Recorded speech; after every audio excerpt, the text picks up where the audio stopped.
Então, olha só, se eu tivesse que resumir esse curso em um slide, seria esse daqui.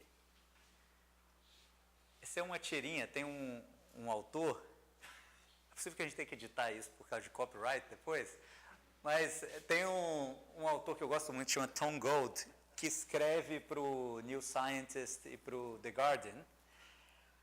E é esse quadrinho é genial, ele tem umas tiradas muito geniais. O ponto importante desse quadrinho é o seguinte. What do you think they mean? Qual que é o significado dessas coisas aqui? Quem acha que o significado dessas coisas é isso aqui? Quem acha que saber isso daqui resolve a vida do porquinho Maurice?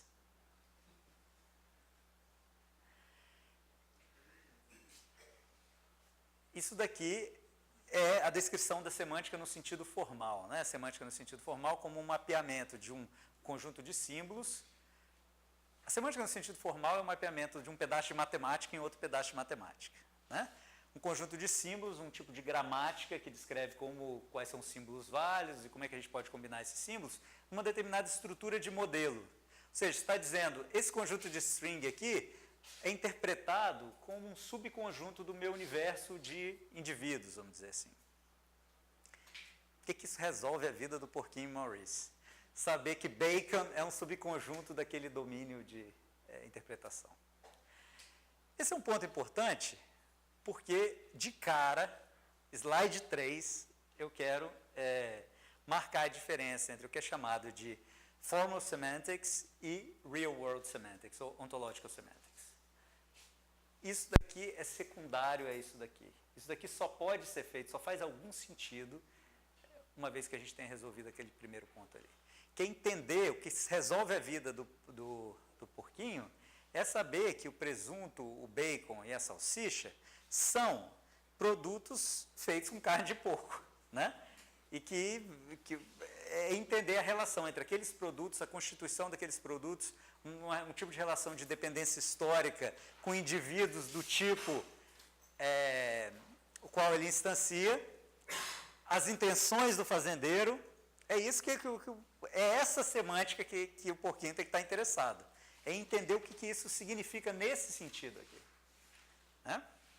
Essa é a primeira distinção fundamental que a gente tem que fazer.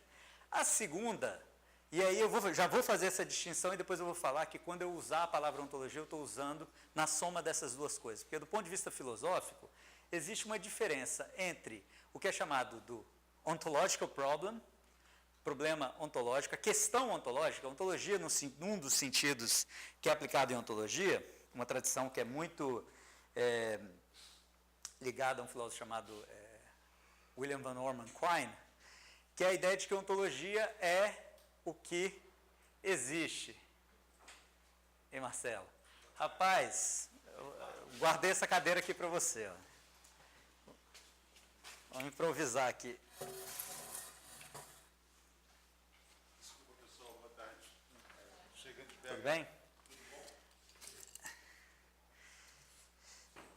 O problema ontológico é o que existe, né? Quais são os tipos de coisas que existem, se a gente for falar de outra maneira. Então, olhando para o problema da linguiça, o problema ontológico da linguiça é quais são os tipos de linguiça que existem.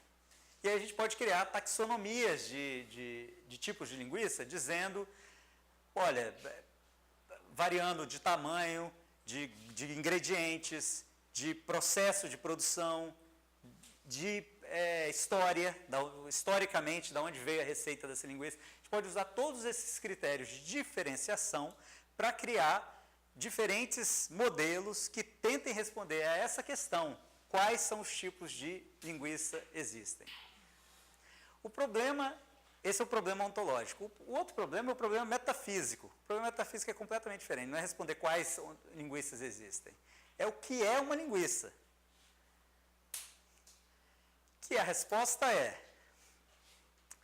linguiça é um objeto físico, topologicamente autoconectado, que tem uma forma de cilindro, que é constituída de uma porção de tantos por cento de carne bovina, tantos por cento de carne suína e o percentual enorme de gordura.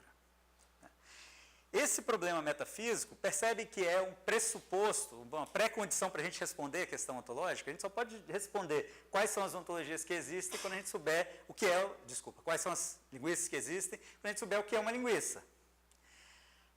Grande parte do que é feito, do que as pessoas chamam de ontologias em computação, responde ao máximo à questão ontológica e não à questão metafísica. Se a gente, por exemplo, se você falar, olha, eu estou trabalhando numa ontologia de risco, você está tentando responder a pergunta ontológica ou a pergunta metafísica? Você está tentando elencar, através de critérios diferentes, quais são os tipos de riscos que existem, ou você está tentando responder o que é um risco, do ponto de vista ontológico? O que é um risco? O risco é um objeto, é uma relação, é uma propriedade. Se é uma propriedade, é propriedade de quem? De um objeto, de uma relação, de outra propriedade, é um evento, é um tipo de papel de participação de evento, e por aí vai. Né? Isso vale para qualquer coisa. Eu posso falar, olha, ontologia de carros. Né? Quais são a taxonomia de todos os tipos de carro que existe, ou eu tento responder a questão do que é um carro. Então, a questão metafísica é uma questão que é anterior à questão ontológica. E a questão metafísica só pode ser respondida através do suporte de um tipo de ontologia de fundamentação. Depois a gente vai voltar nisso. A gente só consegue responder que a linguiça é um objeto físico topologicamente autoconectado, com essa forma constituído de uma quantidade desse tipo, se a gente tiver no nosso vocabulário a ideia de objeto físico, a ideia dessa relação dessa forma, a relação de todas as partes, que as partes são autoconectadas, conexão é um tipo de relação topológica, de que ela é constituída, ou seja, estou usando um outro vocabulário de um outro tipo de relação. Então eu falei de objeto físico, falei de forma, que é um tipo de propriedade, falei de constituição, falei de parte e falei da noção de porção, de amount of matter, de quantidade, num sentido muito específico. Da mesma forma, se eu for responder do ponto de vista ontológico o que é um risco é o que é chamado de uma disposição. Né? É a propriedade de um objeto que é manifesta em algumas situações, ela é a manifestação de certas vulnerabilidades de um objeto, além de outras coisas, estou simplificando. E quando ela, como qualquer disposição, a manifestação de um risco é através da ocorrência de um determinado evento. Não estou respondendo a questão ontológica ainda. Uma vez que eu saiba o que é isso, eu posso lidar com o problema de quais riscos existem. Quando eu falar de ontologia daqui para frente, então, eu não estou falando só da questão ontológica, porque eu acho que é impossível a gente lidar com a questão ontológica sem lidar com essa questão metafísica. Em outras palavras, é impossível a gente fazer ontologias que realmente, de forma sistemática, lidem com a questão ontológica sem o suporte dessas teorias que respondem a essas questões metafísicas. O que são objetos, o que são eventos, o que são relações, o que são propriedades. Esse é um curso também, a gente está falando dessas... nesse contexto, a gente está tentando responder essas duas questões com o objetivo específico de criar artefatos de engenharia, modelos, que depois vão ser usados para a criação de outros artefatos, bancos de dados, sistemas, modelos de conhecimento, onde eu vou poder fazer raciocínio automatizado e por aí vai. Né? A gente está querendo criar esses artefatos. De maneira geral, do ponto de vista da computação, a gente está tentando resolver um problema que é o problema de modelagem conceitual, é a criação de modelos conceituais, modelos que representem uma determinada porção da realidade. Né? Então, esse é um outro ponto central dessa discussão, modelagem conceitual. O curso é Ontology Driven Conceptual Modeling. Né? Então, modelagem conceitual orientada a ontologias, baseada em ontologias. Ontologia, eu estou dizendo já de saída o que eu quero dizer com a palavra. Depois a gente vai discutir como é que essa concepção de ontologia se relaciona com todos os outros sentidos que a gente usa de ontologia em computação. A gente chega nisso. Inclusive vários dos sentidos indevidos em computação. Modelagem conceitual, uma definição que eu gosto muito, essa definição de um dos criadores da área, John Milopoulos, e tem esse artigo chamado Conceptual Modeling and Telos, de 1992, que é um artigo muito interessante, que ele John é a história viva dessa área de modelagem conceitual, né? Ele está trabalhando há 50 anos nisso. Então, nesse artigo e num artigo posterior chamado Information Modeling Time of Revolution, ele mais ou menos conta a história da evolução dessas linguagens.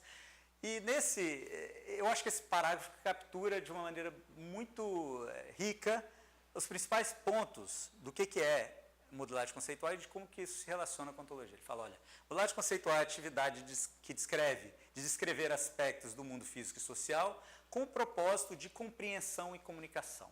Então, modelos conceituais, antes de qualquer coisa, servem para ajudar a gente, ser humano, em tarefas como aprendizado sobre uma determinada porção da realidade,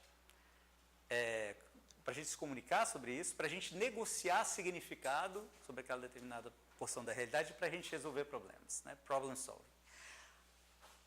The adequacy of a conceptual modeling notation rests in its ability to promote understanding about that world among its human users. Então, quão adequada uma linguagem depende da sua capacidade de promover compreensão, comunicação e resolução de problemas entre os usuários humanos.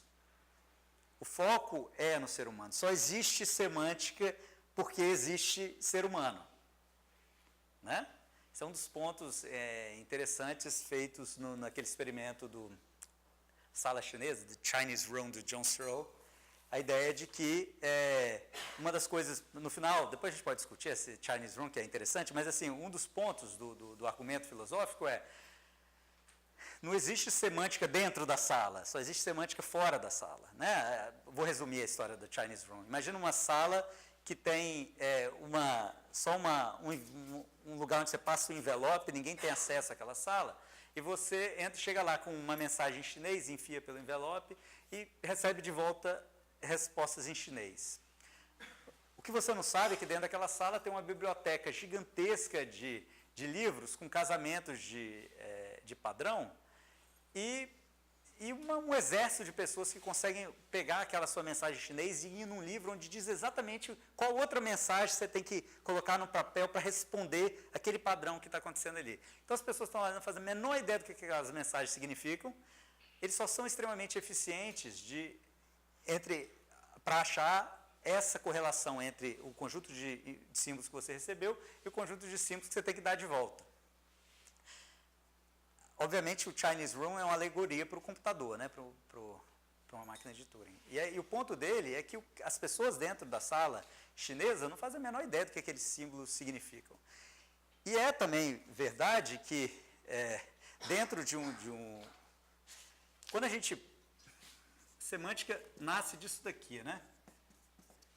Semântica a gente só consegue se comunicar porque a gente consegue concordar num conjunto de símbolos e na maneira de combiná-los, são aspectos léxicos e sintáticos. A semântica é uma função que vai mapear símbolos em partes desse conceito, desse domínio semântico, né? A semântica é essa função que vai mapear combinações de símbolos em parte desse domínio semântico. A semântica, no sentido que a gente estava conversando, de Real World Semantics, o domínio semântico é essa conceituação compartilhada do mundo. A gente consegue se comunicar porque a gente consegue fazer tudo que eu estou falando, vocês estão conseguindo, eu estou conseguindo representar uma coisa que existe aqui dentro da minha cabeça num conjunto de símbolos, e vocês estão conseguindo reconstruir a conceituação, o modelo mental original, através dessa função de interpretação desse conjunto de símbolos nessa conceituação compartilhada. Né? Então, quando a gente constrói... Max, você acha que consegue uma cadeira, cara, aqui do lado? Valeu. Quando a gente constrói um sistema, é como se a gente estivesse fazendo isso daqui, só que você tem um sistema. Né? Então, você tem um sistema aqui, alguém pegou uma conceituação e expressou essa conceituação através de um artefato, que não é mais uma mensagem textual, mas é um conjunto de estruturas de dados, é um conjunto de... é sintaxe, no final das contas.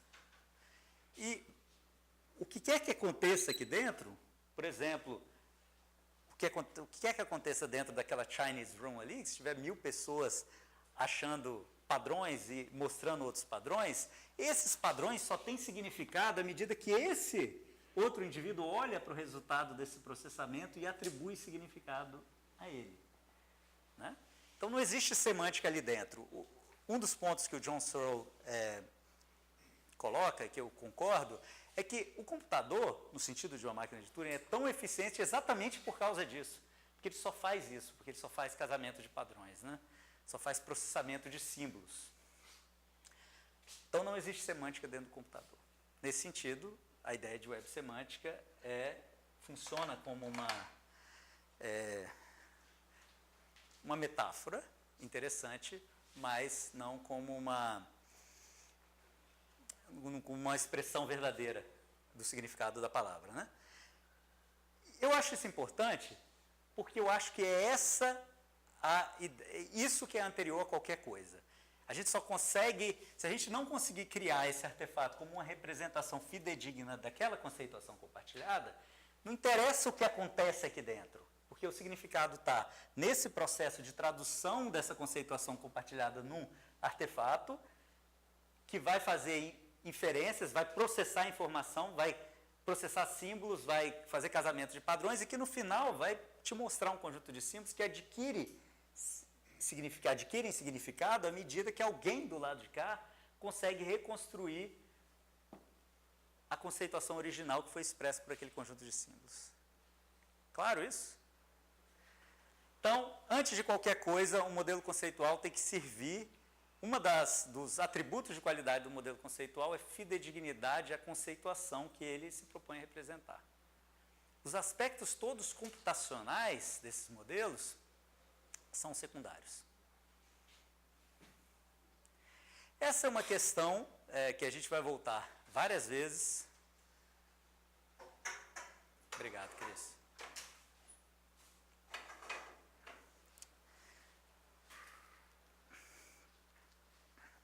Na qual a gente vai voltar várias vezes, e é uma questão que tem me ocupado pelos últimos 20 anos. Assim. Uma das minhas obsessões é isso daqui. Que é assim, se a linguagem de modelagem conceitual se propõe a representar um pedaço da realidade, uma determinada conceituação da realidade, como é que eu sei, qual a cara que uma linguagem de modelagem conceitual adequada deveria ter? A resposta está na realidade, né? Não tem a ver com a computação, no sentido mais direto. A resposta é quão eficiente é esse conjunto de primitivas de modelagem da linguagem em representar os aspectos da realidade que eu usei para criar aquela conceituação em primeiro lugar. A pergunta mais geral era essa: que tipo de fundamentação ontológica, nesse sentido que a gente vem conversando, de fundamentos ontológicos são necessários para uma linguagem de modelagem conceitual e aí um ponto em particular, que é um interesse meu há um bocado de tempo, poderia apoiar de maneira adequada essa atividade de interoperabilidade semântica. Eu volto a falar de interoperabilidade semântica daqui a pouco. Mas um ponto fundamental é esse: todo o sistema de informação, todo o artefato de representação é mais forte que o sistema de informação. Qualquer artefato de representação que tenha real-world semantics, que não seja puramente matemática, né? Porque tem coisas de representação que são, por exemplo, teoria de conjuntos é puramente matemática. Ou uma rede Petri, por exemplo, é uma estrutura puramente matemática. Mas qualquer artefato de representação que tenha real-world semantics se compromete com uma determinada visão de mundo. Faz um compromisso ontológico. Isso é inevitável.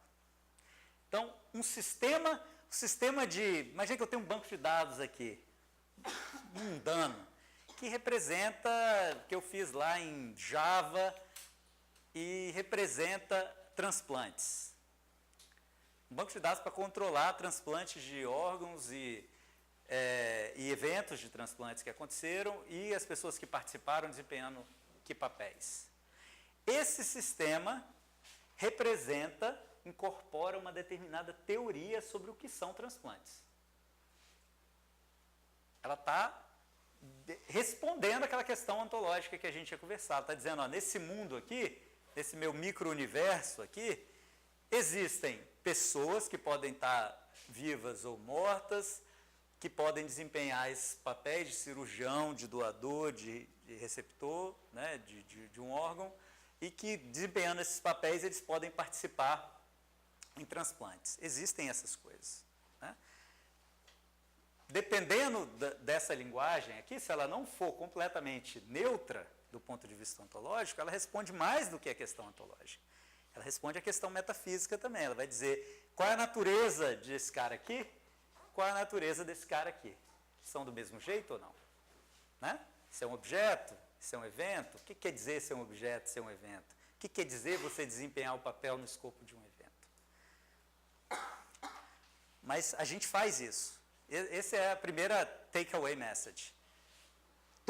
Qualquer artefato de representação se compromete com uma determinada teoria da realidade que elas propõem a representar. Não tem como escapar disso. Você pode controlar esse processo ou fazer de uma maneira informal. Qualquer coisa, isso daqui, por exemplo. Essa coisa aqui, que é um modelo conceitual, e é um modelo conceitual bastante eficiente, aliás, se compromete com a existência de um monte de coisa. E se compromete com a natureza dessas coisas. De que existem estações, que elas são ordenadas, que existe direcionamento, né, direção e sentido nessas linhas, que essas linhas têm relações entre elas. Bom, tem uma relação de ordem aqui, mas tem relações de interseção entre essas linhas. Se compromete com a existência dessas coisas, estações, linhas, interseção, ordenamento e por aí vai. Né? Isso daqui também é um modelo conceitual e é uma ontologia. Né? Está te dizendo isso. Está te dizendo que existem essas classes de elementos, que eles têm essas propriedades, olha, que existem propriedades aqui que são comuns a esses caras e não a esses, e por aí vai. Né? Olha, é uma ontologia, se compromete com uma determinada teoria, uma determinada visão de mundo. Então, isso é importante. The opposite of ontology is not non-ontology. It's bad ontology, né? Não tem jeito de escapar disso.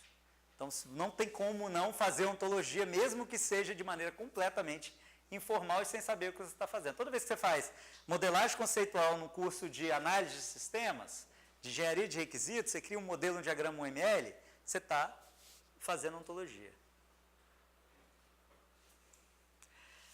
Quando você projeta uma linguagem para criar modelos, isso é ainda mais forte, né? Então, imagina que eu esteja criando uma linguagem tipo ML e diga que existem essas duas coisas aqui, ó.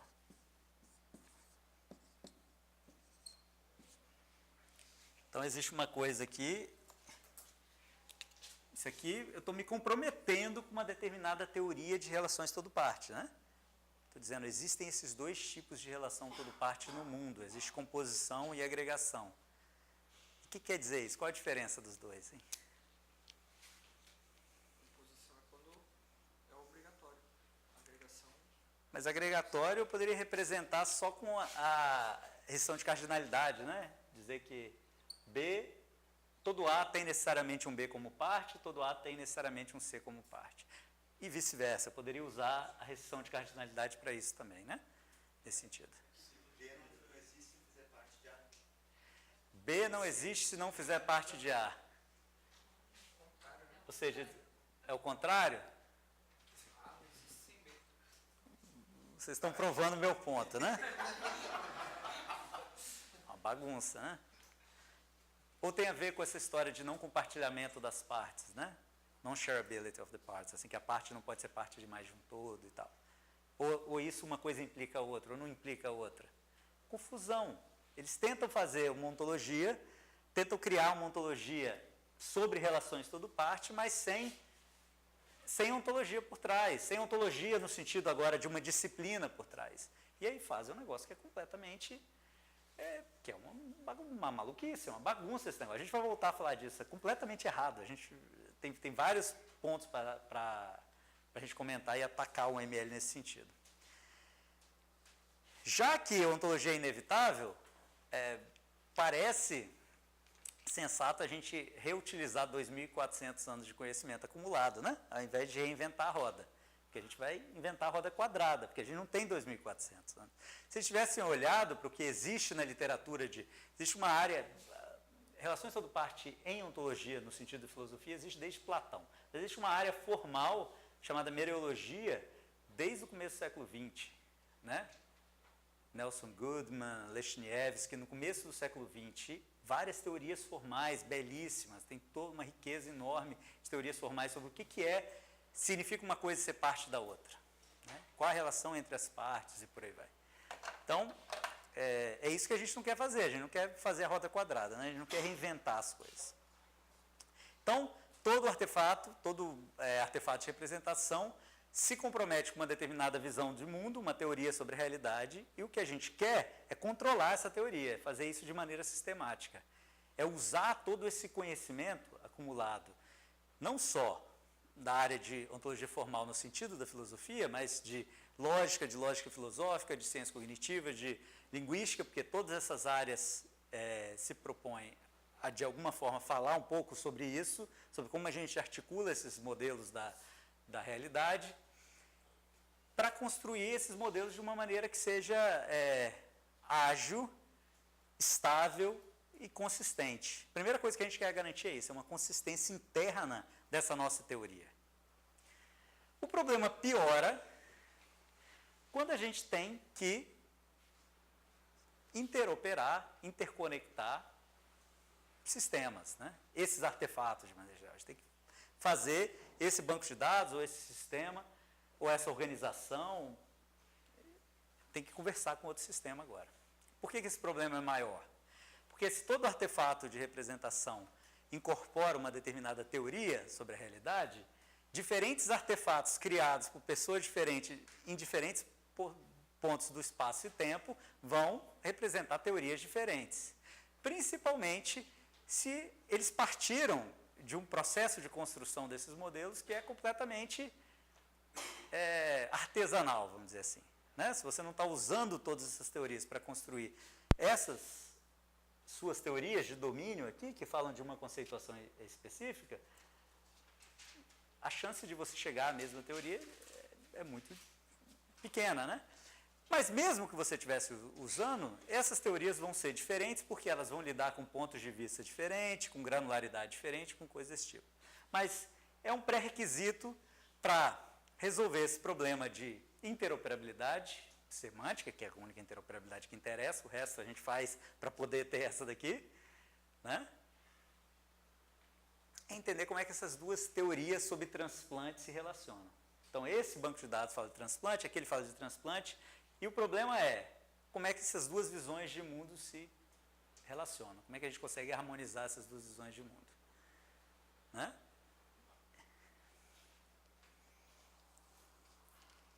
Essa questão, a gente vai falar sobre isso depois, eu estava dizendo, a ontologia é uma coisa que existe na filosofia há 2.400 anos e existe na computação um bocado de tempo. O primeiro artigo de ontologia em computação diz... Qual? Palpite. 1967. George Miller, em 1967. Né? Então, décadas de interesse. A área de engenharia de ontologia, como a gente vai ver que tem essas duas vertentes, né? A ontologia se entrou na computação de fato, de um lado, pela área de, chamar de banco de dados, sistema de informação, de modelagem conceitual, e, por outro lado, pela área de inteligência artificial, por caminhos diferentes. De maneira sistemática, isso tornou de maneira sistemática dentro da área de sistema de informação e banco de dados na década de 80, no final da década de 80, e na área de IA no começo da década de 90. Né? Mas ainda assim a gente está falando de um bocado de tempo, né? Atravessando 2, 3 décadas, dependendo de como a gente olhar. Recentemente, então assim, quando eu comecei a trabalhar com isso, na metade da década de 90, era uma coisa totalmente esdrúxula. Poucas pessoas trabalhavam, né? Eu conto essa história, que quando eu fui para o doutorado, que isso já foi um bocado de tempo depois, eu cheguei na Holanda fazer doutorado em 2000, e eu participei de um evento que foi o embrião da conferência de web semântica, né? Foi um evento que era parte de uma rede de excelência na Europa, em Amsterdã. Tinha menos gente do que tem aqui hoje. Assim, o embrião dessa série de conferências, que se tornou uma coisa gigantesca, na época tinha menos gente do que a gente tem aqui hoje. Você conhecia quase todo mundo que trabalhava na área, né? Era uma coisa muito de foco, de nicho, assim. E recentemente, vocês devem ter percebido isso, a coisa ganhou uma dimensão inacreditável, né? Você vê ontologias escritas em documentos legais, em pedaços de lei, em coisas desse tipo, em reuniões administrativas, de marketing, coisas desse tipo. Acho que uns 2 anos atrás eu fui para um evento, eu fui dar uma palestra no evento dos Estados Unidos, que era para empresa era um evento promovido por uma empresa, tinha o pessoal de trabalho em agência de padronização e várias empresas, muitas do setor financeiro. E foi muito interessante, porque eu falei, não estava muito acostumado a dar palestras assim, era um keynote assim, para empresas. Eu falei, estava pensando o que eu ia falar, se eu ia fazer o keynote habitual, que é mais técnico, ou se eu ia falar uma coisa mais abrangente. O pessoal, não, fala o que você sempre falou. Eu falei, vou falar, vamos ver o que acontece. No final, a quantidade de gente que vinha falar comigo, e as pessoas vinham e se apresentavam, olha, eu sou Chief Ontologist do Banco X. Eu falava, olha, eu não sabia que o Banco X nem sabia que era ontologia, mas eles têm um departamento de ontologia, né? Isso é uma mudança recente e interessante. Uma das coisas que me impressionou muito nos últimos anos, em 2012, vocês já ouviram falar no Millennium Project? Millennium Project é essa grande rede de foresight, né? que discute o futuro e as coisas que vão acontecendo. É um grande think tank distribuído. E eles publicam todo ano um livro que chama State of the Future Report, que é um livro de 10 mil páginas, que fala sobre tudo, sobre o futuro e tal. Em 2012, eles publicaram essa edição de 2012 no meio de paz no Oriente Médio, energia, exploração do espaço e coisas desse tipo.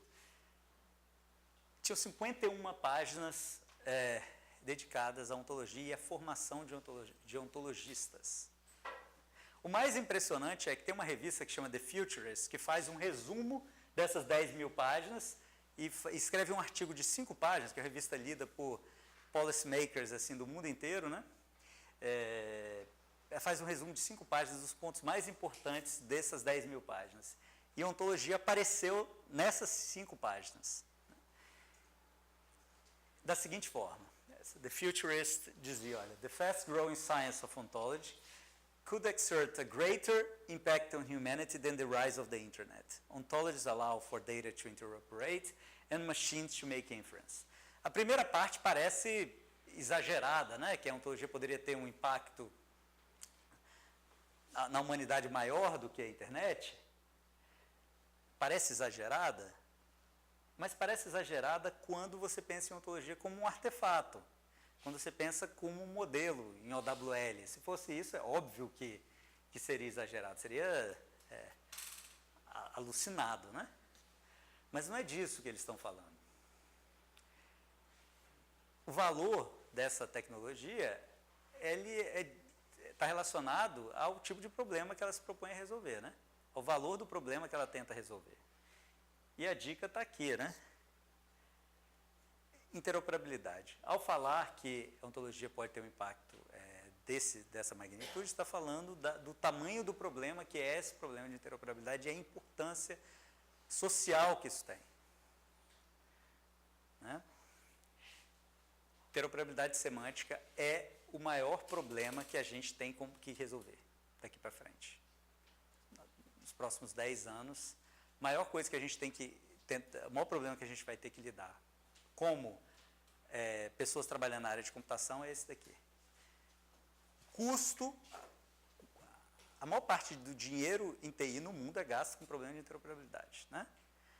Mas é muito mais abrangente do que um problema técnico. É um problema social, é um problema...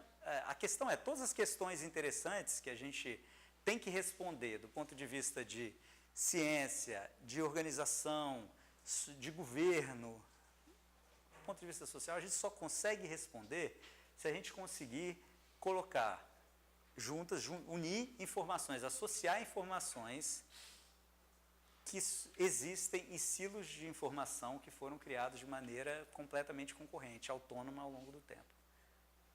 Né? Pensa em...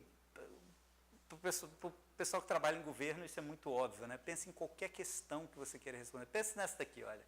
Imagina que você queira saber, olha, uma empresa doou dinheiro para a campanha de um político, e o político, ele dirige um determinado órgão governamental, ou ele tem uma relação próxima com alguém que dirige esse órgão governamental, e essa empresa tem um contrato com aquele órgão governamental. E você quer marcar essa empresa, ao invés dessa abordagem de procurar agulha no palheiro, quando tem um whistleblower assim, que fala, olha, vai lá e olha aqui, ao invés de fazer isso, eu queria saber tudo o que está acontecendo, eu quero saber todas essas empresas aqui, quero red flag esse negócio para dar uma olhada nesse contrato. Imagina. Parece uma pergunta relevante, né? Como é que responde? Primeiro ponto é o seguinte, a coisa mais frustrante, porque toda a informação que você precisa para responder isso está aí, existe.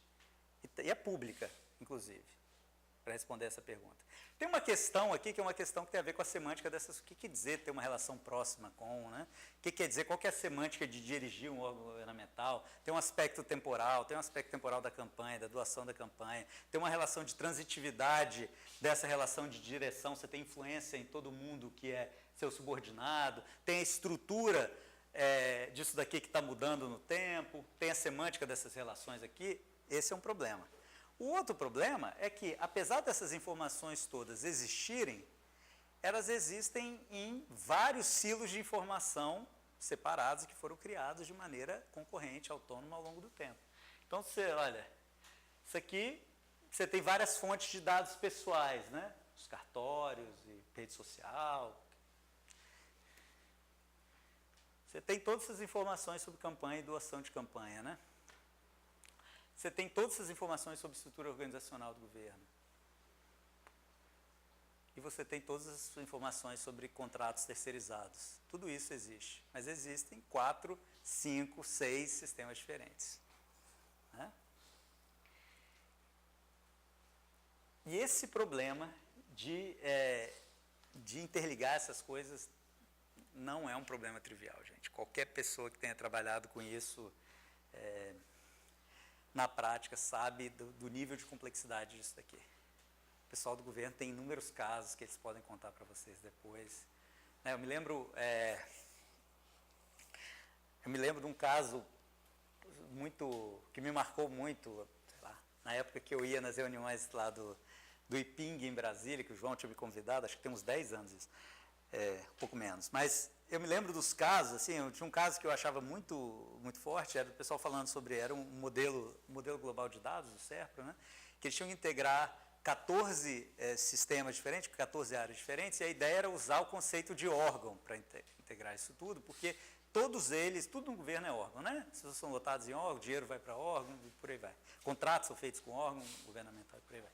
E aí, ele falou, então esse parece ser o gancho para a gente associar essas coisas todas, né? E aí, descobriam que o conceito de órgão significava 14 coisas diferentes em 14 sistemas diferentes. E coisas que eram incompatíveis. O pessoal da Petrobras sabe disso também, que petróleo significa 4 coisas diferentes dentro da Petrobras. E tinham coisas muito interessantes, assim, de que não é só que a coisa significa coisas diferentes, é que ela tem propriedades incompatíveis. Por exemplo, a composição do Ministério do Planejamento do ponto de vista administrativo é completamente diferente da composição do Ministério do Planejamento do ponto de vista financeiro, né, de budget. Então, se você simplesmente achar que a relação entre essas coisas é uma relação de identidade, você chega a conclusões, a inferências que são erradas. Porque a coisa que está fazendo essas inferências não está nem aí, né? Só se fala, Chinese Room, processamento de símbolos, é mapeamento de padrões. Interoperabilidade semântica, então, é esse problema muito fácil de definir e muito difícil de resolver. É como é que a gente relaciona diferentes visões, ou seja, diferentes conceituações sobre a realidade. Então, se eu tenho esses dois sistemas aqui, em que cada um deles incorpora uma determinada visão de mundo, a pergunta é trivial de explicar desse jeito. Qual é a relação entre pessoa do lado de cá e pessoa do lado de lá? Que relação é essa? É uma de identidade? Essa pessoa aqui é a mesma pessoa lá? O conceito, né? O tipo pessoa? Transplante aqui é a mesma coisa que transplante lá? Né? É a mesma coisa? Estou falando, é o mesmo referente na realidade? Porque o único jeito de saber qual é a relação entre as estruturas simbólicas é saber qual é a relação entre os referentes dessas estruturas simbólicas na realidade. Se isso daqui for uma relação de identidade, se eu for usar, se eu disser que isso aqui é the same as, né, para o pessoal de Linked Data sabe o que eu estou querendo dizer, isso é uma relação muito forte, a relação de identidade é uma relação muito forte, né? É uma relação de equivalência, né, reflexiva, simétrica, transitiva, mas é uma relação que obedece ao que é chamado de lei de Leibniz, né? Se A é igual a B, todas as propriedades de A são propriedades de B, e vice-versa e transitivamente. Então, se eu digo que A é igual a B, isso é muito forte, porque isso se propaga. Olha, se eu falar assim, A é a mesma coisa que B, é idêntico a B, tudo que eu disser em qualquer momento sobre A vale para B e vale para tudo aquilo que B é idêntico a A, né? Então, se B for idêntico a C, qualquer coisa que eu projetar aqui se propaga para cá. E tudo que eu projetar aqui se propaga para cá e para cá. É uma relação muito forte. Eu só consigo projetar, do ponto de vista da semântica formal, as metapropriedades formais dessa relação, se eu souber qual é a relação que existe entre os referentes desses elementos na realidade. Isso é a coisa mais difícil desse problema inteiro, é saber exatamente calcular qual a relação é aquela. A gente precisa, portanto, de um conjunto de ferramentas conceituais para raciocinar em cima, para entender que relação é aquela. Qual é a natureza dessas coisas aqui e que tipo de relação é essa? Identidade é só uma das possibilidades, pode ser uma relação de dependência.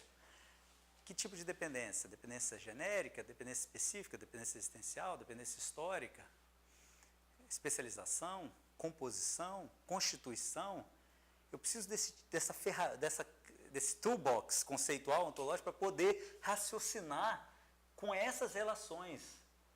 Que aí, quando eu resolver esse problema, aí é fácil resolver o problema de ir lá na lógica que eu estiver usando e escrever um axioma dizendo que aquela relação é uma relação de identidade. Né? Perguntas, pessoal, por enquanto. Tá tranquilo?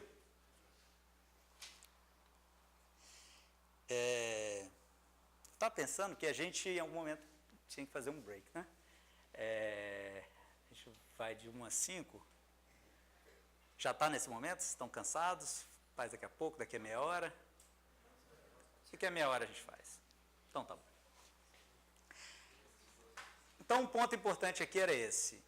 Isso é muito difícil. Uma coisa é você resolver problemas de interoperabilidade de uma maneira que os resultados são...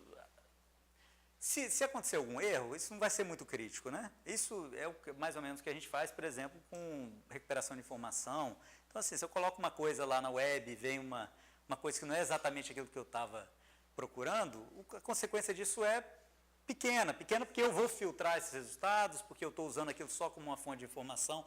Mas se eu estiver integrando sistemas, por exemplo, sobre dados de pessoas, dados de saúde, dado de financeiro, dado de segurança pública, as consequências podem ser muito sérias. Tem uma coisa que a gente não pensa muito, que é o seguinte. Ano passado, acho que ano passado, ano retrasado, a gente escreveu um artigo que chamava How Software Changes the World, que é um artigo, o título é ambicioso, né? Mas a pergunta era uma pergunta técnica, que é assim, como que pode essa coisa, o software é basicamente, só faz manipulação de símbolos, né? O sistema computacional só faz manipulação de símbolos, ele só existe dentro da máquina. Como é que essa coisa que só faz manipulação de símbolos pode criar fatos institucionais? Como é que ela pode alterar a realidade social? Né? Como é que eu posso ter uma notificação judicial por software, através de manipulação de símbolo? Como é que eu posso ter dinheiro na minha... Né? Assim, banco é uma empresa de TI. O banco só faz processamento de informação hoje em dia, né?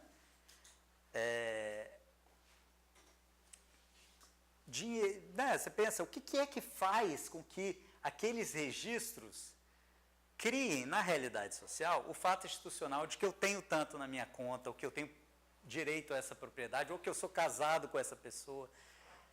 Como é que a gente fazia isso no passado? A gente fazia isso porque a gente tinha essa mágica de conseguir relacionar certos artefatos físicos, a gente conferia esses artefatos físicos a partir de um grande acordo social, o poder de representar objetos sociais, né? É um dos pontos desse livro seminal, brilhante, de novo, John Searle, que chama The Construction of Social Reality, construção da realidade social, que era como é que fatos brutos, né, que chama brute facts, poderiam criar fatos institucionais. Então, assim, um aperto de mão, esse que é um processo físico, um evento físico, ele pode servir como um compromisso. A gente está selando um acordo, e isso cria um tipo de relação social com direitos, deveres e liabilities e coisas desse tipo, né? A mesma coisa, papel pintado, num determinado contexto, conta como dinheiro, porque coletivamente a gente acredita nessa coisa, né? As instituições todas existem porque a gente coletivamente acredita nessas coisas. A gente está fazendo a mesma coisa, né? A gente não se dá conta disso, mas o fato eletrônico, que é um tipo de fato simbólico, esse fato simbólico bruto, conta como realidade social da mesma forma que papel pintado contava como dinheiro, como papel assinado contava como dinheiro, né? Agora tem o outro lado. Então, se a existência de um fato eletrônico pode criar a realidade, é capaz de criar a realidade social, a existência de um fato eletrônico é capaz de criar a realidade social. Então, se o fato eletrônico é o fato eletrônico incorreto, fato simbólico incorreto, ele ainda assim cria a realidade social. Isso passa a ser um problema à medida que vários desses fatos simbólicos são criados a partir da interconexão de sistemas que foram criados de maneira distribuída, autônoma, concorrente. Percebe o problema? É um problema de disrupção da realidade social no limite. Né? Não é só um problema de erro de sistema. E para essa classe de sistemas críticos, fazer isso com segurança é muito difícil. E aí eu vou usar alguns exemplos que não tem nada a ver com computação, mas que tem tudo a ver com o que a gente está discutindo. São quatro exemplos que eu acho bem interessantes, né? Monkey, Mutants, Golf and Dangerous Things. É uma piada com o livro do Lakoff, Women, Fire and Dangerous Things. O primeiro, você já deve ter me ouvido falar disso, porque eu acho um exemplo muito bom, que é o exemplo das Torres Gêmeas, né? 11 de setembro de 2001, todo mundo que era velho o suficiente para lembrar de alguma coisa, lembra exatamente o que estava fazendo naquele dia. Os dois aviões se chocando contra as Torres Gêmeas de Nova York. O que a maioria das pessoas não sabe é que aquilo que aconteceu, a gente teve um processo legal que durou anos e anos e anos, tentando responder a seguinte questão: se o que tinha acontecido naquele dia foi um evento ou dois eventos. Foi um evento composto de duas partes ou dois eventos. Parece uma questão ridícula, dadas a perda de vida humana, a tragédia do evento ou dos eventos, mas essa era uma questão não era questão de $1 milhão, não, era questão de 3,5 bilhões de dólares. Por quê? Porque as torres eram asseguradas, né? Você podia receber 3,5 bilhões para cada evento que ocorresse ali. Então, se foi um evento, você recebe 3,5, se foram dois eventos, você recebe 7 bilhões. Né? E aí, quem acha que foi um evento? Gideon, defenda a ideia de que aconteceu ali um evento. Acredito que foi um ataque terrorista coordenado, com várias ações em conjunto. Mas olha o que você está dizendo, várias ações em conjunto. Você já está pressupondo que elas são parte da mesma coisa, do mesmo conjunto. Mas por quê? Por esse raciocínio, na verdade, os eventos que aconteceriam em outras cidades com prédios diferentes também fariam parte do mesmo evento. Ótimo. Então, a coisa que aconteceu no Pentágono é parte desse mesmo evento.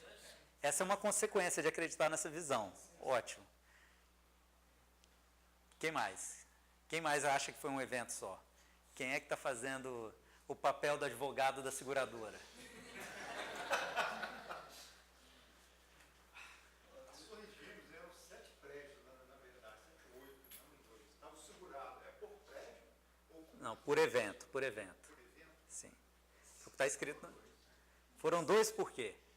Porque se você tem um incêndio, depois você tem uma tragédia elétrica, são 2 eventos. Tem 2 tragédias elétricas em 2 torres diferentes, são bem distintos. Um avião bateu uma torre, também caiu outra torre, são 2 eventos. Ótimo. Mas se considerar que a organização terrorista tem um agente só, e ela está querendo trazer o mundo de uma situação para outra, aí todas as consequências de cair o prédio aqui, explodir o Pentágono, é uma situação que eles quiseram trazer. Aí pode ser um... Eu acho que o que marca o fato que são realmente dois eventos é porque eles eram dependentes. O avião que criou a queda da primeira torre e a queda da segunda torre, são distintos. Você pode ter um sem o outro. Né? Mas se você for pensar no caso que foi um mandante só, seria uma questão com 2 armas assim, atirou. Não, mas o evento São 2 tiros. É uma Muito pessoa bom, só, gente. um só. Eu vou contratar vocês para irem comigo no próximo curso. Deixa eu fazer um exercício antes da gente responder essa questão. Imagina que tivessem acontecido, que as duas torres tivessem sido derrubadas por 2 meteoros que tivessem caído. Um evento ou 2 eventos? 2. Ah, ótimo. Então, por quê? Por quê? Ninguém vai defender a ideia de que foi um evento só. Por quê? Essa discussão, se vocês tiverem acesso ao caso, é interessantíssimo, porque é um exercício em ontologia aplicada. O que está em jogo aqui é a discussão entre 2 critérios de identidade, de individuação e de unidade. De um lado, você tem um critério de identidade, individuação e unidade de eventos, que tem a ver, que diz o seguinte: 2 eventos são iguais se eles ocupam a mesma região espaço-temporal e eles têm os mesmos participantes, que é o que o Gustavo está defendendo. São 2 eventos porque os participantes são diferentes. As entidades que estão... As participantes, as torres, tudo aquilo. Participantes só as pessoas, não. Os aviões, as pessoas, as torres são participantes diferentes e eles ocupam regiões espaço-temporais desconexas. O que os advogados da seguradora estão argumentando muito bem é que isso não é só um evento. Beleza? Isso vale para eventos, mas isso não é só um evento. Isso é uma ação, e uma ação é um evento intencional, e o evento intencional é unificado pela intenção, é um único plano. Um único plano, portanto, tudo aquilo que é manifestação daquela intenção coletiva é parte do mesmo evento. E foi assim que a seguradora ganhou. Mas teve um apelo, e 1 virou 2.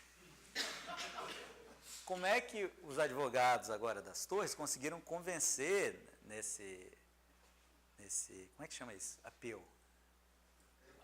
Apelação mesmo? Recurso, essa é essa palavra que me faltou.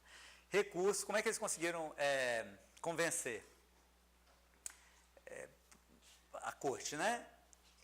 Pelo seguinte, pelo fato de que a seguradora não usava a mesma definição de evento, de ocorrência, de forma consistente nos seus casos.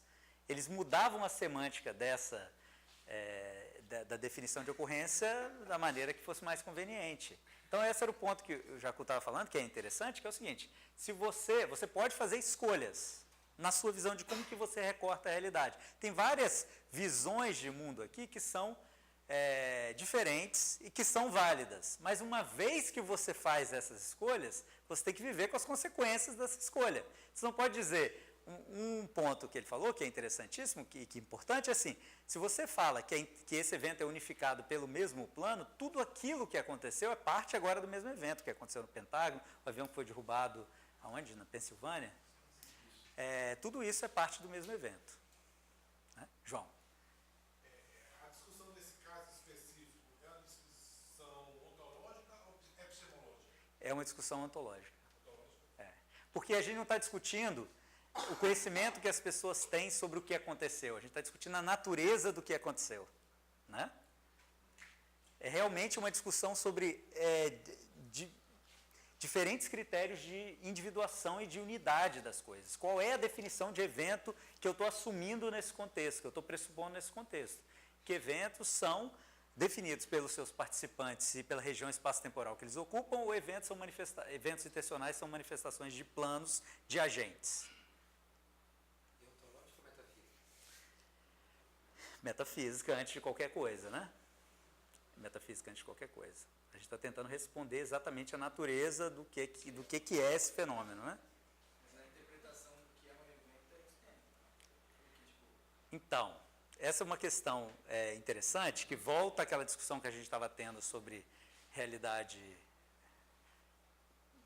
Calma. Talvez de eventos nem aí seja epistêmica, mas deixa eu voltar e falar de uma outra coisa que é importante, que é o seguinte. Quando a gente estava discutindo de realidade social, tem uma passagem do Searle, que eu acho, se eu não me engano, é em The Construction of Social Reality, que ele faz um exemplo interessante. Ele fala daquilo que é absoluto e relativo do ponto de vista ontológico e epistêmico. Então, ele fala o seguinte: a realidade social... É claro que é relativa do ponto de vista ontológico. É claro que só existe dinheiro, casamento, propriedade, presidência, congresso, lei, porque a gente existe. Né? Pega o exemplo da parte holandesa do Mar do Norte. O Mar do Norte couldn't care less, né? Que existe uma parte holandesa. Não faz a menor ideia de que existe, que ele é dividido na parte holandesa. Né? Não sabe. Claro que só existe a parte holandesa do Mar do Norte porque a gente existe. A gente coletivamente, porque existem tratados internacionais, porque a realidade social existe. Mas ela é absoluta do ponto de vista epistêmico. Se você entrar com seu barquinho sem saber que você está entrando na parte holandesa do Mar do Norte, ainda assim você sofre todas as consequências legais disso. Se você perder a memória, tiver amnésia, não souber que você está casado, você continua casado, né? Então, o casamento, é claro que só existe porque é ontologicamente relativo, mas ele é epistemicamente absoluto. Não é uma questão sua, das suas crenças como indivíduo. Aquilo é um acordo que aquele determinado conjunto de indivíduos fazem sobre como interpretar aquela determinada porção da realidade. Então, passa a ser absoluto do ponto de vista epistêmico daí para frente. Apesar de que é um acordo ontológico. Isso porque você está numa sociedade. E você concordou em viver segundo as regras daquela sociedade. Mas isso não quer dizer que todas as sociedades respeitem as mesmas regras. Não quer dizer. Não reconhecer determinado tratado e não reconhecer determinada fronteira, ou ela ter bem e aí Sofre as consequências. ela não mas os fatos existem independentemente disso. O que os fatos existem independente disso? É uma boa pergunta. Disso o quê? Os fatos existem independente... Porque depende do que a gente está chamando de fatos. Vamos pegar esse exemplo. Eu não acho que a definição de evento seja puramente... que ela dependa... Muito das coisas que a gente está discutindo aqui, elas dependem da cognição. Né? Toda a nossa ontologia cognitiva, tudo aquilo que existe por trás da nossa cognição, que permite, em primeiro lugar, que a gente crie modelos mentais sobre a realidade, eles, obviamente, são resultados da nossa própria história filogenética, ontogenética, da nossa evolução cognitiva. Mas elas não são relativas do ponto de vista epistêmico. Entende? Assim, não é uma questão da minha crença individual de que existem objetos e eventos no mundo. Isso faz parte da minha formação cognitiva. Todos nós enxergamos objetos e eventos no mundo. Né? Mas tem uma questão do que eu já estava dizendo, que é interessante, que é o seguinte. Eu quero segurar essa pergunta, que a gente vai voltar nela. Independente dessa questão de opinião epistêmica ou de visões de mundo ontológica, que a gente pode ter várias visões de mundo sobre a mesma realidade, porque que a gente está lidando com coisas em níveis de granularidade ou abstração diferentes. Se a gente ignorar eventos intencionais, a gente tem que acreditar num critério único de unificação de eventos, né? Ou arranjar um outro critério, mas que tenha algum tipo de base. Eu não estou defendendo de que... Aliás, vou fazer uma coisa mais forte. Eu não acho que o papel da ontologia é fazer todo mundo concordar. Eu acho que o papel da ontologia é fazer duas coisas. Ontologia nesse sentido que a gente está conversando. Uma, garantir consistência entre as nossas visões de mundo e garantir interoperabilidade com as outras visões de mundo. Então, é o que eu chamo de intra-worldview consistency e inter-worldview interoperability. Ou seja, a gente pode ter visões a gente pode discordar, a gente pode ter visões de mundo diferentes, mas a gente tem que ser consistente dentro da nossa visão de mundo e a gente tem que saber quando a gente concorda e quando a gente discorda. Discordar não é um problema. O problema é quando a gente acredita erroneamente que a gente está concordando, né? Mas ainda tem uma outra questão, independente disso, de opiniões do ponto de vista epistêmico ou de visões diferentes do ponto de vista ontológico que podem ser alinhadas. Tem a questão importantíssima que existem fatos na realidade, independente dessas visões de mundo? Essa é uma questão interessante e extremamente importante, que a gente volta... Mas a discussão sobre o que é um ato terrorista especificamente foi epistêmica, no caso da lei. Mas eu não falei em momento nenhum de ato terrorista. Mas, enfim... Porque julgar aquilo que aconteceu como um ato terrorista, se é 1 ou 2, é uma questão ortogonal. É isso que tem a ver com o sistema de valores, tem a ver com outra questão, né? De novo, não necessariamente epistêmica. Tem a ver com o sistema de valores, não é value free, assim, não é neutro do ponto de vista de valores. Não, eu acho que tem todos os níveis da discussão, né? Nível epistêmico, nível ontológico. Tem aspectos que são epistêmicos, claro. Então, fala, Cris. É um problema que a gente está enfrentando lá no Controladoria. O Conselho Nacional de Justiça ele tem alguns indicadores que ele lança todos os anos para nós, então, verificarmos, né, dentro dos tribunais a quantidade de processos que são distribuídos, quantos processos estão sobrestados, quantos suspensos, enfim. Eles utilizam a palavra acervo. Então, o CNJ, até pouco tempo atrás, tinha uma definição para acervo. E nós fizemos um levantamento aqui, porque toda vez que a gente fazia o levantamento dos números, não batia com os números que o CNJ levantava. Então, tinha algum problema com a definição de acervo. E aí nós verificamos que nós temos 5 ou 6 bases, mais ou menos 6 sistemas diferentes. Cada um tinha uma definição para acervo, para o que é processo distribuído. Então não ia bater nunca. Porque toda vez que era retirado um relatório, por exemplo, no EJUD, você tinha um número de processos distribuídos X, mas quando era no EPROC já era Y. Então não fechava. Cris, isso é a regra, né? Essas ontologias que se alinham magicamente, de forma algorítmica, o mundo o dark matter, é isso aí. Então, o conceito, eu quero fazer só uma postura com a questão do que é a definição de evento, o que é uma definição de fato, o que é uma definição de processo distribuído. Eu não vejo que é epistemológico, eu vejo que é ontológico, no momento em que nós sentamos ali, né, com os magistrados, e aí começamos a tentar chegar a um acordo, a negociar a definição de Sim, sim. porque, por exemplo, para muitos magistrados,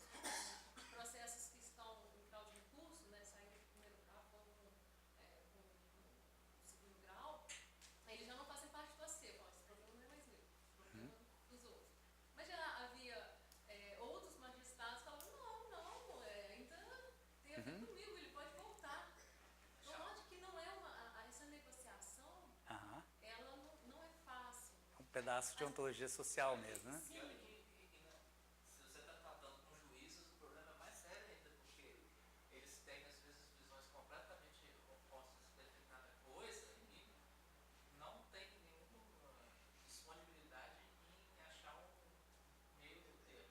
Problema de... O que nós temos feito, Filosoficamente é pior ainda. aí o que nós temos feito é o seguinte, uma vez que existem metas, essas metas foram tratadas já no nível acima, né, no Conselho Nacional de Justiça, toda vez que há uma divergência e ninguém chega ali num ponto comum, então toma-se a referência CNJ. Então, o que o CNJ define como processo distribuído? Entendeu? Mas isso também não retira o problema, porque é possível que também ali no CNJ, mudando-se a gestão, pode-se também mudar o conceito. Se passar para a STF, então, aí vira... Não, essa parte é a parte administrativa, né? Então, enfim, então, note que ainda assim a gente tenta ver essa questão do que é Sim. um processo distribuído. Quais são Sim. as características de um processo distribuído? O que tem que ter necessariamente um processo distribuído? Isso é uma questão interessante, que a gente vai voltar a ela depois, que é assim, que tipo de critérios de classificação que a gente pode usar? Que tipo de critério que a gente pode usar para formar categorias? Né? Que tem uma diferença brutal em quais são as propriedades que você vai se basear para formar categorias. Isso é uma questão importante. Aqui, o que eu queria que vocês percebessem é que a gente está fazendo um alinhamento de dois modelos conceituais que tem basicamente um conceito. Né? Talvez dois, três. É um conceito. 3,5 bilhões de dólares, assim, né? Para tentar achar como é que essas coisas... E o mesmo nome. Ninguém discorda que aquelas coisas aconteceram, né? Tem participantes, mudou a realidade da seguinte maneira e por aí vai. Mas tem maneiras em que isso pode mudar a realidade, gerar novos fatos institucionais, que o cara tem o direito agora de cobrar 7 bilhões e não 3,5, que é resultado de resolver esse problema de negociação de significado, de interoperabilidade. E é uma questão genuinamente ontológica, tem a ver com critério de identidade, individuação e unidade de eventos.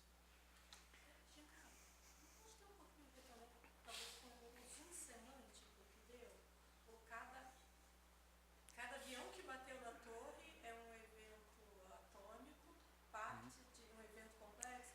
Ou você enxerga o evento complexo ou você enxerga o atômico. Não, mas não é isso que eles estão discutindo, né? A discussão é exatamente se são dois eventos ou se é um evento composto por dois.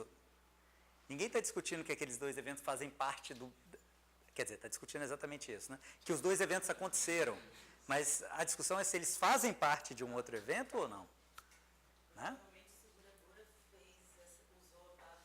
usou a Uhum. dessa forma de propósito, né?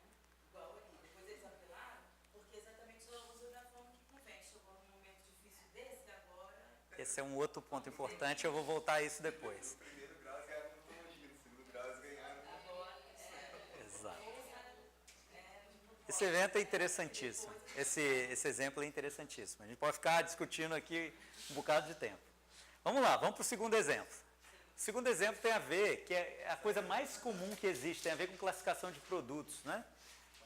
Nos Estados Unidos você tem uma diferença, tem um catálogo enorme de tipos de produtos, uma grande taxonomia de produtos, em que porque você tem que decidir quanto de imposto cada produto vai pagar. Então você tem que definir essas categorias de alguma forma, né? A definição de uma determinada categoria é o que a ontologia chama de princípio de aplicação, né? Quais são as propriedades que uma coisa tem que ter para ser uma instância daquela classe. E eles têm essa distinção entre aí você faz as categorias de uma maneira assim meio mais ou menos artesanal, sem pensar muito nas consequências. Aí acontece uma coisa desse tipo. Acontece uma coisa desse tipo toda santa vez. A gente pode ficar o dia inteiro falando de exemplos aqui. Nesse catálogo, nos Estados Unidos, tem uma diferenciação entre o que é chamado de dolls, que são brinquedos que representam unicamente seres humanos, e toys, que são brinquedos que representam qualquer outra coisa. Né? E um paga 12% de imposto, o outro paga 6% de imposto, não me pergunte por quê. E estava todo mundo feliz com essa classificação, boneca paga, né, coisas que representam seres humanos, boneca, action figures de comando em ação, qualquer coisa, todo mundo estava feliz com esse negócio pagando 12%, até porque não tinha muita escolha, até que uma empresa, um escritório de advocacia, nos Estados Unidos tem uma especialização agora entre o que eles chamam de Tariff Engineering, que é como que você cria uma especialização dentro do direito e que você dá conselhos, consultoria em como que você cria produtos para cair numa determinada categoria. Então, assim, se você vender isso desmontado, se esse negócio não tiver nenhuma parte de metal, aí vai classificar de um jeito ou de outro, né? Então, você faz o projeto do produto para ele cair, para ser classificado de uma determinada maneira. E um escritório de advocacia teve como cliente Marvel Comics, né? E aí, a joia da coroa do universo Marvel são esses caras aqui, né? E aí o problema...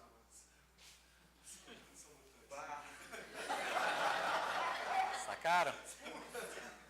12 ou 6% em cima de venda de action figure do X-Men, imagina a montanha de dinheiro que isso não é. E a discussão inteira é se esses caras são seres humanos ou não. Parece uma maluquice. Mas o negócio vira uma discussão enorme, um processo com idas e voltas tentando decidir. E a discussão, de novo, tem a ver com essa história do princípio de aplicação, né? Que, olha, esse cara aqui, pô, isso não pode ser um ser humano, porque ele tem pele azul, mas também no filme ele cita Shakespeare. Então, os critérios, assim, dos dois lados tentando provar que eles satisfariam um princípio de aplicação ou outro, né? O que é interessante é que, nesse caso legal, o governo estava tentando provar que eles eram seres humanos, e a Marvel é o contrário, que é exatamente o contrário do universo ficcional, né? Mas isso acontece toda santa vez. É a mesma coisa que, há um tempo atrás, Nova York criou uma lei que sanduíche não pagava imposto, né? Aí, ótimo. O problema é definir o que é um sanduíche. Aí tem o caso, eles estão pensando no caso óbvio. Mas a questão é, um burrito é um sanduíche? Um taco é um sanduíche? Como é que se define? É exatamente a definição desse critério de aplicação, né? E aí, toda vez acontece... Toda vez, classificação de produto acontece isso toda vez. Um outro exemplo são esse daqui, ó, Snuggies. Snuggies são, sabe o que são Snuggies? Esse daqui, ó.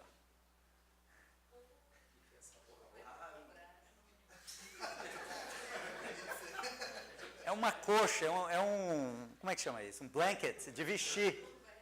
Uma coberta de vestir. Que a grande sacação do negócio é uma coberta que você está lá assistindo o filme, coloca o negócio, aí você vai pegar a pipoca, o negócio não sai. O problema é que, se considerado como uma peça de vestuário, paga muito mais imposto do que uma coberta. Então, a discussão se o negócio era uma coberta ou uma peça de vestuário, né? Tem um exemplo que o Moacir mandou ano passado, interessantíssimo, acho que em setembro do ano passado, uma discussão do CARF sobre se o Crocs era sapato impermeável ou uma sandália de borracha. Acontece isso toda vez. Porque você vai tentando criar categorias onde você vai ter... vai diferenciar de alguma forma para fins, por exemplo, de imposto, e o que a gente está discutindo, o ponto importante é esse princípio de aplicação, né? Como é que a gente define o princípio de aplicação e as diversas maneiras que a gente tem de fazer isso. Terceiro exemplo, The Professional Golf Association contra um cara chamado Case Martin. Case Martin era um jogador de golfe muito bom, mas ele tinha um problema circulatório, né, na perna. E ele tinha um problema para andar de um buraco para o outro. Ele pediu à Professional Golf Association se ele podia usar o carro, aquele carrinho, né, de golfe, para andar do buraco para o outro de carro. E aí eles negaram, aí parecia uma coisa trivial, só que tem essa Disability Act dos Estados Unidos que diz que the disabled must be accommodated, provided that the accommodation does not change the essential nature of the activity at hand in question. Qual que é the essential nature of golf? Né? Qual que é, exato, assim, o que é? É o uso do taco? A pergunta ali era, resistência física é parte da natureza essencial de golfe ou não? Endurance, né? Physical endurance. E aí a questão vai atrás de filosofia do esporte, no final das contas. Esporte, uma visão de esporte como um conjunto arbitrário de regras, como conjunto arbitrário não existe um essential nature, ou, como vários filósofos do esporte defendem, inclusive um dos meus preferidos, o cara chamado Stephen Mumford, que é um dos meus filósofos preferidos, escreve muito sobre disposições, diz que o esporte é uma atividade projetada para manifestação de certas disposições. Ele é projetado para que você, como todo evento é uma manifestação de disposições, o esporte é um tipo de evento projetado para exibir certos powers, capacities, dispositions. Então a questão era, esse é um deles? Physical endurance é um deles? É uma dessas disposições cuja manifestação, para isso o golfe foi projetado? E, por fim, The Monkey. Essa é uma história famosa também, que eu acho interessante, que é do macaco Naruto, né, da história do macaco que tirou essa selfie. O macaco tirou a própria foto. Tirou várias fotos, inclusive essa. E essa foto ficou famosíssima. Porque é ótima, né? Uma foto ótima. E ficou famosíssima. E o que aconteceu foi o seguinte, há uma associação de proteção dos animais, People for Ethical Treatment of Animals, PETA, resolveu processar o fotógrafo dizendo que os direitos autorais da foto pertenciam ao macaco, porque foi o macaco que tirou a foto. E a foto ficou famosa, gerou muito dinheiro. E a questão primeiro, se a foto é um artefato. Se ela é um artefato, ou seja, qual é a definição ontológica de artefato? É um objeto criado a partir de uma ação intencional do criador. E aí ele passa a ser historicamente dependente do criador, ou seja, se nós dois escrevêssemos, eu e Laura, a gente resolveu escrever o mesmo livro, por coincidência, ele em Brasília e eu em Trento, e o livro ficasse absolutamente idêntico, esses são livros diferentes, porque eles têm origem diferente, dependência histórica diferente. Então, a ideia de que artefato, tem que mostrar que é um artefato, artefatos têm autores, e que como que isso, só essas coisas poderiam ser sujeitas à lei de copyright, né? A questão é que a lei de copyright define que trabalhos que não são originados por ação humana, por um autor humano, não podem ter acesso a um copyright claim, né, uma reivindicação de direitos autorais. Eles igualam a ação de um autor não humano a um ato da natureza. É como se caísse uma fruta em cima do negócio e tirasse a foto, seria igual, né? Você não pode registrar nada que não seja resultado de human authorship. De novo, é uma questão de natureza ontológica, é uma questão que você tem que viver com as consequências disso. Se em algum momento você decide que macacos, que autores não humanos têm direitos, têm capacidades intencionais, não só têm direitos, né? Essa era uma outra coisa que você me mandou que era interessantíssima. Tinha umas discussões sobre a Índia tinha decidido que o Ganges era uma pessoa jurídica, Nova Zelândia decidiu isso para um rio sagrado, Maori também, que era uma pessoa jurídica. A Índia decidiu que golfinhos são pessoas jurídicas não humanas recentemente. Uma questão é ser uma pessoa jurídica, que já é um problema interessante, ou seja, tinha uma discussão no Brasil sobre o Rio Doce também, que o Rio Doce teria uma pessoa com direitos, tinha um processo nesse sentido. Então, uma questão é se você é uma pessoa legal, e que, portanto, pode estabelecer relações legais.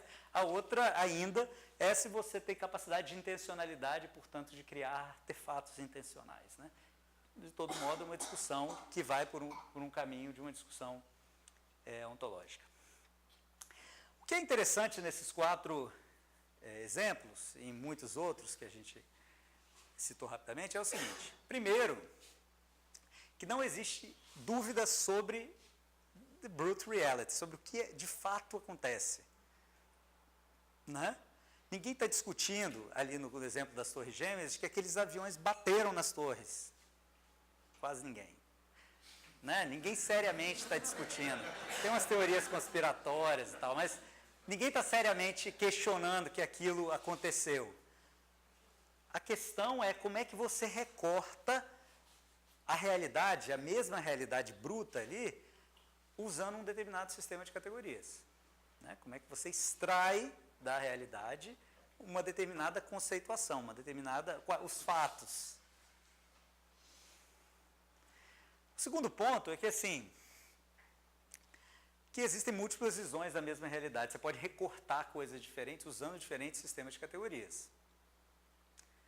E a gente não pode, de maneira segura e sistemática, associar essas diferentes visões.